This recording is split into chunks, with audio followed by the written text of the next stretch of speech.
ഒരിത്തിരി ഇടം തരുമോ എന്നീശോയെ, നിൻ ഹൃത്തിലെന്നെ ചേർത്തിടുമോ? ഒരിത്തിരി ഇടം തരുമോ എന്നീശോയെ, നിൻ ഹൃത്തിലെന്നെ ചേർത്തിടുമോ?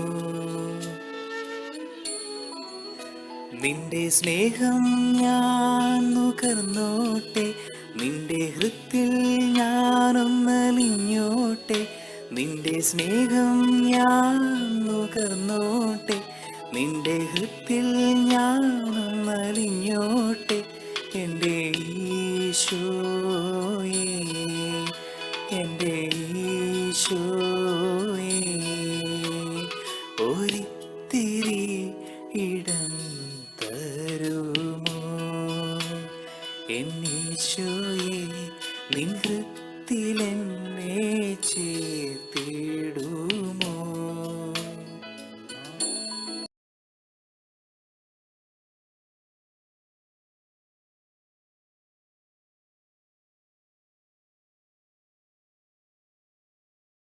എൻ്റെ കുടുംബം അടക്കൽ കുടുംബം, അതായത് ദൈവത്തെ അനുഗ്രഹിക്കപ്പെട്ടതെന്ന് പറയുന്നതിൽ ഔസേപിതാവിൻ്റെ അനുഗ്രഹം ഞങ്ങളുടെ കുടുംബത്തിന് ഏറ്റവും കൂടുതലുണ്ടായിരുന്നു.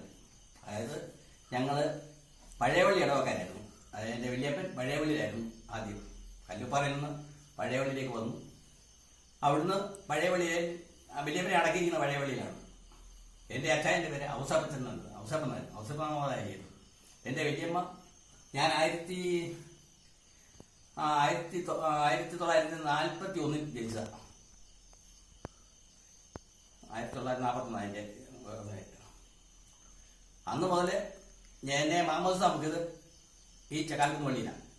എൻ്റെ അമ്മ വീട് മള്ളാത്തയായിരുന്നു, അമ്മ വായ്പൂര് ഈ ചക്കാലക്കുന്ന് ഇടവക്കാരത്തിയായിരുന്നു.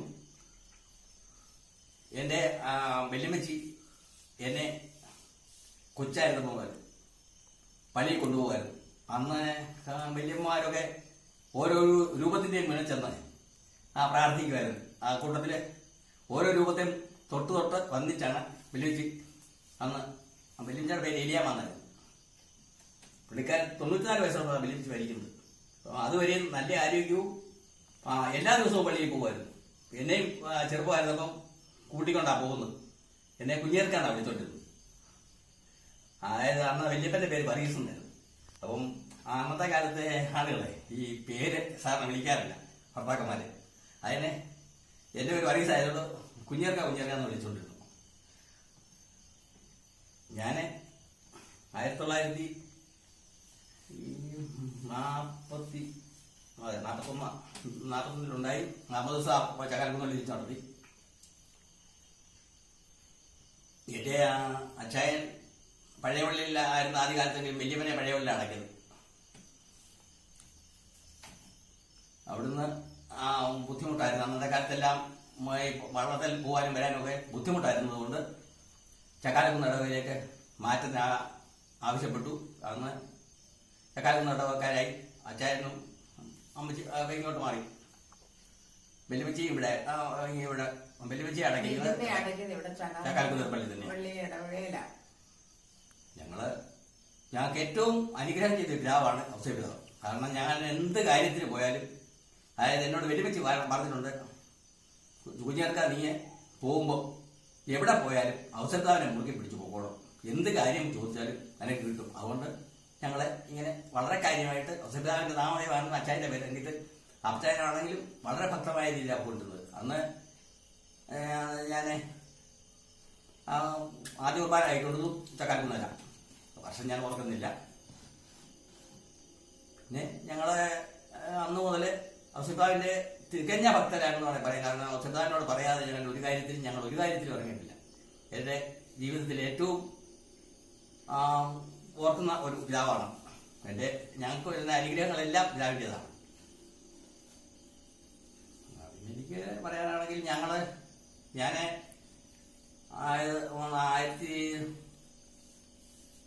1999 1970-ലാണെന്ന് തോന്നുന്നു. മറ്റത്തിലിരിക്കുന്ന കാലം മുതൽ ഞാൻ സജീവമായിട്ട് പള്ളിയിൽ തന്നെ ഉണ്ട്. എല്ലാ കാര്യങ്ങൾക്കും ഞാൻ ഉണ്ടായിരുന്നു.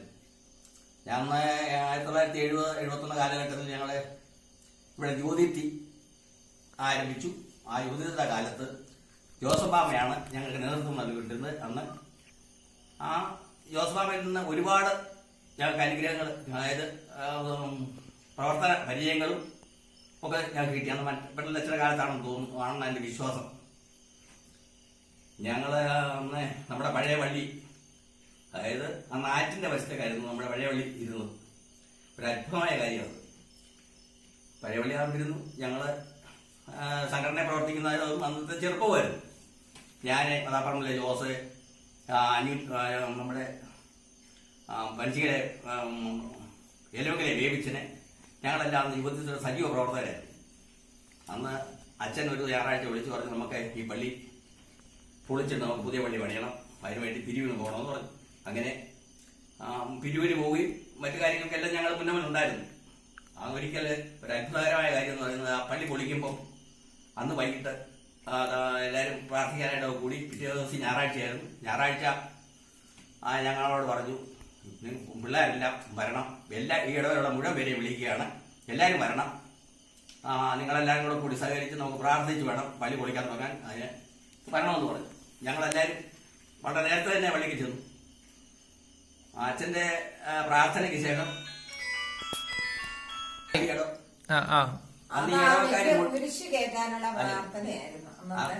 അന്ന് ഇടവക്കാർ മുഴുവൻ അന്ന് പള്ളിക്കുണ്ടായിരുന്നു. അതായത് പള്ളി പൊളിക്കുന്നതിനാണ് ഏറ്റവും കൂടിയ ബുദ്ധിമുട്ടുള്ള കേസ്. കാരണം അന്നത്തെ ഭയങ്കര മുഖവാരമാണ്. അന്ന് നല്ല, അതായത് നമ്മുടെ ആറ്റിന്റെ വശത്തേക്കായിരുന്നു അന്നത്തെ മുഖവാരം. അന്നത്തെ ആറ്റിന്റെ വശത്തേക്ക് വെച്ചിരുന്നത് അന്ന് ദ്രാക്കന്മാരെ കൊണ്ടുവരുന്ന ആറ്റിൽ നിന്ന് എടുത്തോണ്ടായിരുന്നു. മഞ്ചലിൽ പല്ലക്കിലെടുത്താണ് പള്ളിയിൽ കൊണ്ടുപോട്ടിരുന്നത് ദ്രാക്കന്മാർ പത്രാമാരൊക്കെ വരുമ്പോൾ. അങ്ങനെ കല്ലുപ്പാറയിൽ നിന്ന് വന്ന ഒരു പിതാവിനെ എടുത്തുകൊണ്ട് അവിടെ കല്ല് കുരിശ് കയറി നിർത്തുന്നത് എൻ്റെ അച്ചായൻ പറഞ്ഞ നല്ല ഓർമ്മയുണ്ട്.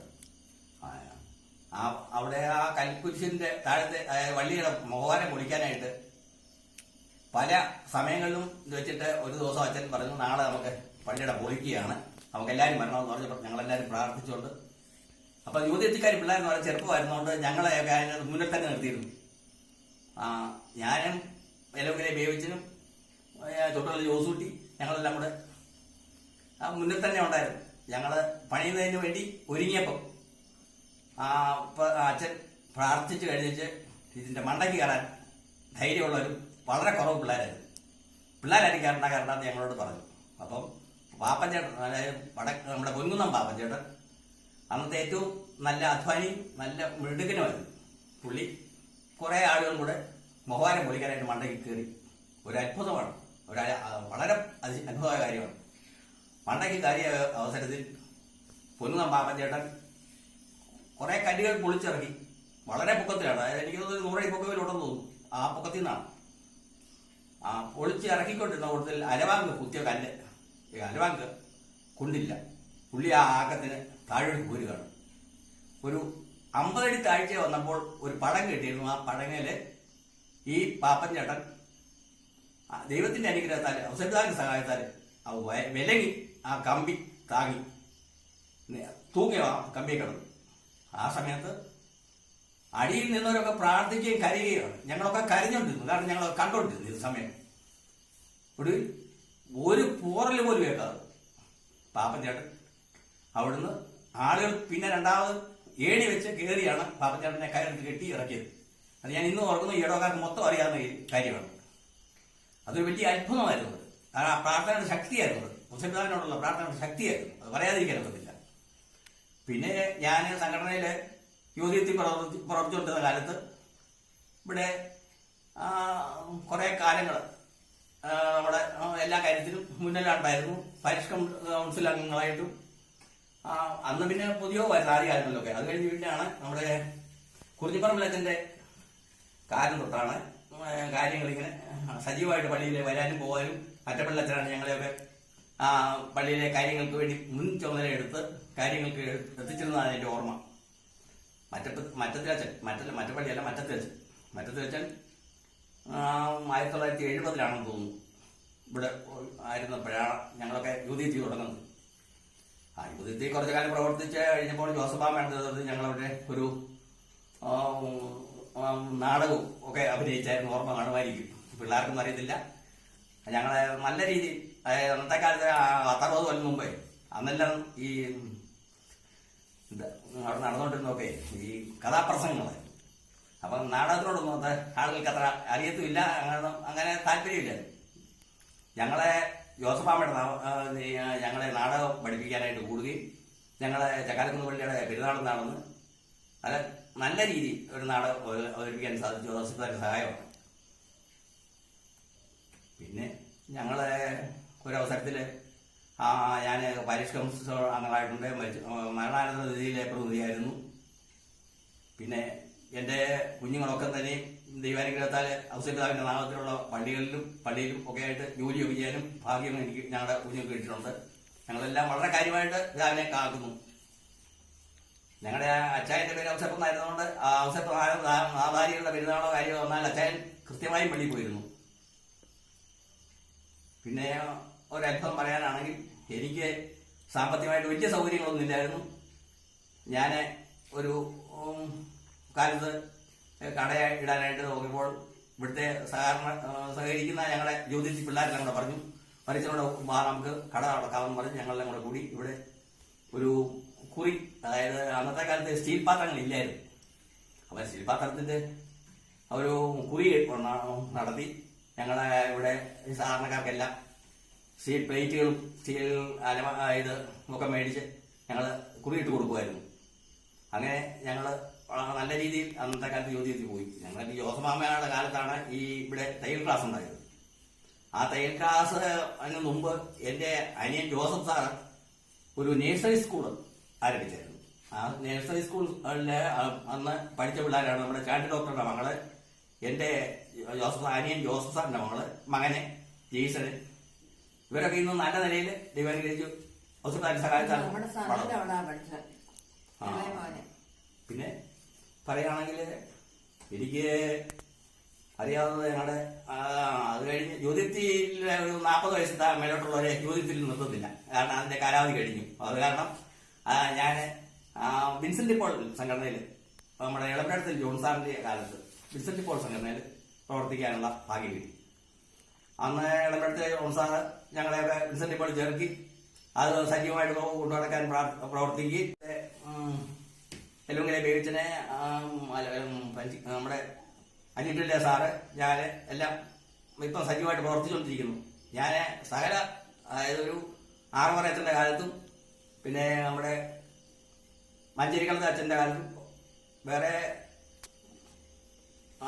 മറ്റപ്പള്ളി അച്ഛൻ്റെ കാലത്തും ഒക്കെ സജീവമായിട്ട് പാരിഷ് കമ്മിറ്റി അംഗമായിട്ടും ഇവിടുത്തെ ഭരണസഹായ നിധിയുടെ പ്രവർത്തകരായിട്ടുമൊക്കെ ഞാൻ പോയിട്ടുണ്ട്. പിന്നെ പള്ളിക്കലെ എല്ലാ കാര്യങ്ങളുണ്ടെങ്കിലും ഔസേപ്പിതാവിന്റെ സഹായത്താൽ എനിക്ക് വളരെ സന്തോഷമുണ്ട്. കുഞ്ഞിപ്പറമ്പിന്റെ കാലത്ത് വലിയ പള്ളി പണിയാനായിട്ട് അന്ന് ഉണ്ടായിരുന്നത്, അന്നത്തെ കൈക്കാരനായിരുന്നത് നമ്മുടെ മാടപ്പാട്ട് കുട്ടമ്മ സാറ്, കാഞ്ഞിരത്തിൽ കൊച്ചാപ്പിച്ചായന് ആയിരുന്നു. അവർ രണ്ടുപേരായിരുന്നു. അതിനെ സഹായിക്കാനായിട്ടാണ് ഞങ്ങളൊക്കെ ഉണ്ടായിരുന്നത്, എല്ലാ കാര്യത്തിനും ഉണ്ടായിരുന്നു. കൊച്ചാപ്പിച്ചായന്റെ പറമ്പിൽ നിന്ന തേക്ക് തടിയാണ് നമ്മുടെ അന്നത്തെ പള്ളിയുടെ, അതായത് ഇന്ന് നമ്മുടെ പൊളിച്ച പള്ളിയുടെ കഥകളും കട്ടളക്കാരും കൊച്ചാപ്പിച്ചായൻ സംഭാവന കൊടുക്കുക. കൊച്ചാപ്പിച്ചായന്റെ ഒരു തേക്ക അത് ഗുരുതമ്പലിൽ നിന്ന് വെട്ടുകായിരുന്നു. ഇന്നും ഞാനത് ഓർത്തു. അന്ന് തേക്ക് തടി എന്ന് പറഞ്ഞാൽ ഈ ഗവൺമെന്റ് പിടിക്കുന്ന ഒരു കാലമായിരുന്നു, പാസ്ബുക്ക് വേണമായിരുന്നു. ഏതായാലും കൊച്ചാപ്പിച്ചായൻ അന്ന് രാഷ്ട്രീയ പ്രവർത്തനത്തിന്റെ മുന്നിലായിരുന്നു. അന്ന് കേരള കോൺഗ്രസും ഒക്കെ പറഞ്ഞ് നടക്കുന്ന കാലമായിരുന്നു. അത് നല്ല ശക്തമായ രാഷ്ട്രീയമുള്ള സമയത്താണ് MLA ആയിട്ടുണ്ട് MM മത്തായിയാന്ന് തോന്നുന്നു. ആ MM മത്തായിയുടെ പിടിപാടിന്റെ പുറത്ത് അദ്ദേഹം ആ തേക്ക് തടി അറപ്പിച്ച് പള്ളിയിൽ കൊണ്ടുവരുമായിരുന്നു. കൊച്ചാപ്പിച്ചായൻ ആണ്. പിന്നെ മണ്ണാരത്ത് തങ്കപ്പനും അന്ന് കഴിക്കാനായിരുന്നു എന്ന് എനിക്ക് സംശയം. മണ്ണാരത്ത് തങ്കപ്പൻ അന്ന് ചെറുപ്പക്കാർ പിള്ളേരാണ് ഇതെല്ലാം ചുമക്കുന്നത്. അന്ന് യുവതിക്കാർ പിള്ളേരാണ് ഇതിന്റെ എല്ലാം എടുക്കാനും പിടിക്കാനും പോകുന്നത്. അന്ന് മണ്ണാർക്കാട് കുഞ്ഞച്ചനെ, പുതുപ്പറമ്പ് ജോൺ സാറായിരുന്നു അന്നത്തെ പള്ളിയുടെ നടത്തിപ്പിന് മുന്നേ ഉണ്ടായിരുന്നത്. പുള്ളി PW വർക്ക് ആയിരുന്നു, PC ബെഞ്ചോണം. ആ കാലത്ത് നമ്മുടെ പുന്നവരിയിൽ ഒരു ആളുകളുണ്ടായിരുന്നു ജോൺ സാറിനെ സഹായിക്കാനായിട്ട്. കാരണം എല്ലാ കാര്യങ്ങളും നോക്കിയിരുന്നത് അവിടെ BN ജോണായിരുന്നു പുതുപ്പറമ്പിൽ. അന്ന് PW വർക്കായിരുന്നു പുള്ളിക്ക്. അത് ഞാൻ ഇന്നും ഓർക്കുന്നു. ഞങ്ങളുടെ കൂടെ എല്ലാ കാര്യത്തിനും അവരെല്ലാം ഉണ്ടായിരുന്നു. യുവതിക്കാര് നല്ല പ്രവർത്തനമായിരുന്നു അന്നത്തെ കാലത്ത്. ഇന്നത്തെ പിള്ളേരെക്കാൾ ചുറുചുറുക്കോടെ നോക്കുമായിരുന്നു. ഇന്ന് പിള്ളേർ ബഹുമെടുക്കല എങ്കിൽ പോലും നമ്മുടെ പള്ളിക്ക് വേണ്ടി എന്തും ചെയ്യാൻ അന്നത്തെ കാലത്ത്, അതായത് ശ്രമദാനമായിരുന്നു അന്നത്തെ കൂടുതൽ, പിരിവല്ല, പൈസയല്ല ആവശ്യം. കാരണം പിന്നെ എല്ലാം തന്നെ പണി തീർക്കുന്നത് ഈ കൂലിപ്പണി. നമ്മൾ കൊടുക്കുന്ന പൈസ ശ്രമദാനം കൊണ്ടാണ്, അത് പൈസയായിട്ട് ഉപയോഗിച്ചിട്ടാണ്.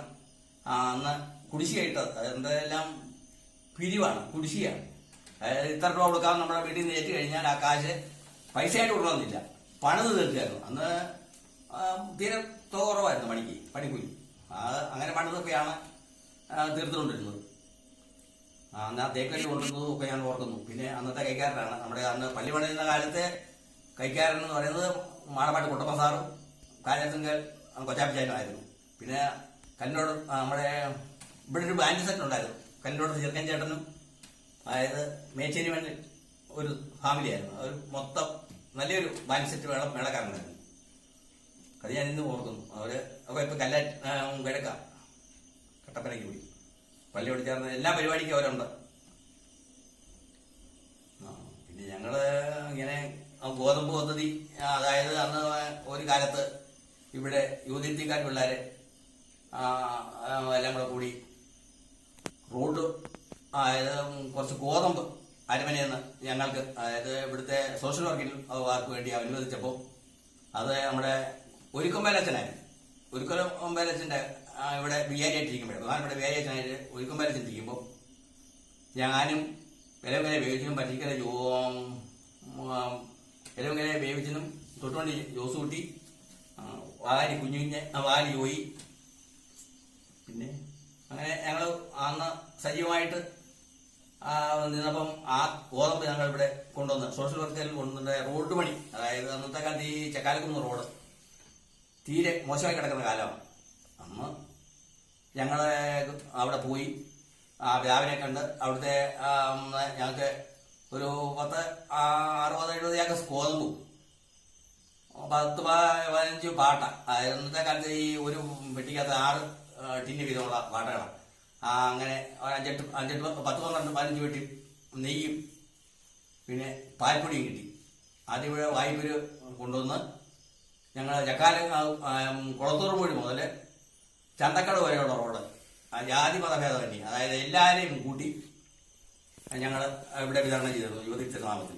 അന്ന് ജോസഫാമ്മയായിരുന്നു എൻ്റെ നേതൃത്വം. ഇതൊക്കെ പോലും ഞങ്ങളായിരുന്നു അതിൻ്റെ വിതരണമെല്ലാം ചെയ്തുകൊണ്ടിരുന്നത്. ഞങ്ങളൊക്കെ സജീവമായിട്ട് പഠിക്കുകയും ഗോതമ്പ് ഒഴിച്ചൽ പോലും ചെയ്യുമായിരുന്നു. അന്ന് ഏറ്റവും കൂടുതൽ ദാരിദ്ര്യം അനുഭവിക്കുന്ന കാലമായിരുന്നു. അത് കാരണം ഞങ്ങൾ ഗോതമ്പ് കൊണ്ടുവന്ന് എല്ലാവർക്കും 5 കിലോ കൊടുക്കണമെന്ന് പറഞ്ഞിട്ട് ഞങ്ങൾ 14 കിലോ എല്ലാവർക്കും കൊടുത്തു. അന്ന് അങ്ങനെ നല്ല പ്രവർത്തനം ചെയ്യാൻ അന്നത്തെ കാലത്ത് ഞങ്ങൾക്ക് സാധിച്ചു. ഇന്നും 81 വയസ്സായി നല്ല ആരോഗ്യത്തോടെ തന്നെ ഇന്നും ഒരാളിൻ്റെ ജോലി ചെയ്യുന്നുണ്ട്. കടയിൽ പോകുന്നുണ്ട്, കടയിൽ നന്നായിട്ട് നടക്കുന്നു. എല്ലാം തന്നെ ദൈവത്തിൻ്റെ അനുഗ്രഹവും ഔസേപ്പാവിൻ്റെ സഹായവുമാണ്. ഇത്രയൊക്കെ ഞാൻ